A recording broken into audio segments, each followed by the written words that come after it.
সকলের প্রতি রইল আমার সালাম। আসসালামু আলাইকুম। কেমন আছেন আপনারা? নিশ্চয়ই ভালো আছেন। আজকে আমি আপনাদের সাথে গুরুত্বপূর্ণ একটা বিষয় নিয়ে শেয়ার করবো ইনশাল্লাহ। দেখেন, এখানে আমি স্ক্রিনে একটা বিষয় দেখাচ্ছি, একটু মনোযোগ দেন। Congrats, we increased your distribution because you made more post, keep it up. Facebook আমাকে এই মেসেজটি দিয়েছে। কেন দিয়েছে? কারণ এখানে তারা আমাকে কংগ্রেটস জানাচ্ছে।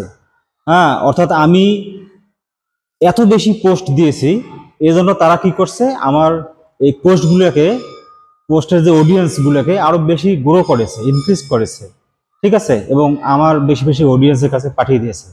তাহলে এই অপশনটা কি আমার নিজের তৈরি করা? কখনোই নয়। ফেসবুক কিন্তু এই অপশনটা নিজেই তৈরি করে আমার কাজের উপর তারা খুশি হয়ে আমাকে কিন্তু এই অপশনটি দিয়েছে। যদি এই অপশনটির ভেতরে আর একটু যাই, তাহলে এখানে কিন্তু আরো কিছু তথ্য চলে আসে। দেখেন, একটু মনোযোগ দেন। এখানে লেখা আছে you are reaching a wider audience. মানে কি, আমার এই পোস্টগুলোকে তারা একটা ব্যাপক পরিমাণে অডিয়েন্সের কাছে তুলে ধরতেছে, যাতে তারা আমার পোস্টগুলোকে দেখে অনুপ্রাণিত হয়। এবং পাশাপাশি আরো কিছু তথ্য তারা আমাকে দিচ্ছে, কি we increase your distribution because you are frequently posted high quality content. তার মানে এই কথাটা আমি তো নিজে বলতেছি না, ফেসবুক কিন্তু আমাকে বলতেছে। অর্থাৎ তারা কি করছে, আমার যে ডিস্ট্রিবিউশনটা এটাকে অনেক বেড়ে দিয়েছে, ইনক্রিজ করেছে। কেন?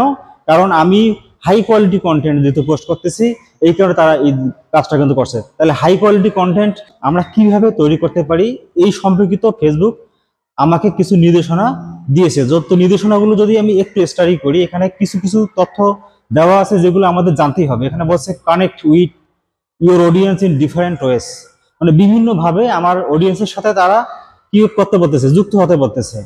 ট্রাই পোস্টিং রিলস, অর্থাৎ তারা বলতেছে আমি যেন রিলস পাবলিশ করি, পাশাপাশি লাইভ ভিডিও দেই, পাশাপাশি স্টোরিজ দেই, এবং কি বলতেছে পোস্ট, বিভিন্ন টেক্সট আকারে পোস্ট দিয়ে থাকি। এবং 2 নম্বরে আবার কি বলতেছে শিডিউল পোস্ট। শিডিউল পোস্টগুলো তো আপনারা ইতিপূর্বে জেনে গেছেন। আমরা যে কোনো পোস্ট যখন দেই, এই পোস্টের সাথে কিন্তু শিডিউল পোস্ট অপশন যোগ করা থাকে। তার মানে আমরা টাইমিং মেনটেন করে বিভিন্ন সময় সেগুলো শিডিউল হিসেবে দিতে পারি। এবং পাশাপাশি আরো একটা তথ্য তারা আমাকে দিচ্ছে যে set up automatic cross posting for you. এই বিষয়টা অবশ্য অনেকে আপনারা হয়তো বা জানেন না, বিষয়টা আপনাদের কাছে অজানা। আমি বলবো, এটা আসলে আমরা যখন মেটা বিজনেস সুইট ইউজ করে পোস্টগুলো দিয়ে থাকি, তো মেটা বিজনেস সুইটে যখন আমরা পোস্টগুলো দিই, ওখানে কিন্তু ফেসবুক এবং আপনার ইনস্টাগ্রামের পোস্টের মধ্যে দুটো লিঙ্ক থাকে। তার মানে আমরা একই পোস্ট 2 ধরনের সোশ্যাল মিডিয়াতে কিন্তু আমরা আপলোড দিতে পারবো। এই ক্ষেত্রে এই একই পোস্ট যখন আমরা 2 ধরনের সোশ্যাল মিডিয়াতে আপলোড করবো, সেটাকে কিন্তু বলা হয় ক্রস পোস্টিং। এই জন্য কিন্তু ফেসবুক নিজেই আমাকে নির্দেশনা দিচ্ছে যে set up automatic cross posting for you. তো আশা করছি আজকের ভিডিওটা আপনারা বুঝতে পারতেন। ধন্যবাদ সবাইকে, ধন্যবাদ।